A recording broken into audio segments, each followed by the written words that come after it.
being accused of being ableist for saying that mentally ill people shouldn't be allowed to buy assault rifles and therefore have the ability to off hundreds of people in seconds. I'm going to take the mentally ill bit first and then do guns. So I'm going to get personal. I used to work in EU human rights at the European level in Brussels and Vienna, but I came back to the UK, quit my job, left the person I was seeing behind in Vienna to try and stop Brexit. I was on the road constantly for 2 years straight. I had so many of my meals in service stations and train stations that I used to joke that my blood type was BLT. I had no family life, no social life, no romantic life. I'd quit my professional life in Vienna. My health was suffering because of the shitty diet and lack of sleep. The online abuse was literally every minute, and I had so many death threats that the Metropolitan Police put my number on a special list that meant if I called them, it was automatically blue flashing lights. And I was operating in an environment where one UK politician had already been murdered during the EU referendum campaign. And she was white and killed by a white supremacist, and guess what colour I am? But every medical body in the UK was saying that Brexit would severely damage our National Health Service, which would obviously put thousands of lives at risk. And I'm just one person, so I basically considered my life to be forfeit for 2 years straight. So imagine how I felt at the end of those 2 years when we lost the election and Brexit became inevitable.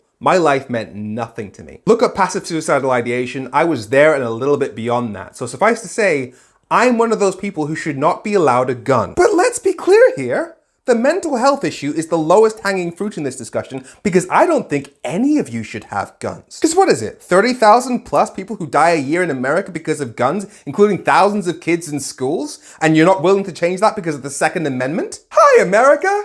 Being willing to let thousands of people die every year because of your need to strictly follow an ancient text to the letter without questioning it is the definition of religious extremism. So repeal the Second Amendment or join a book club with ISIS.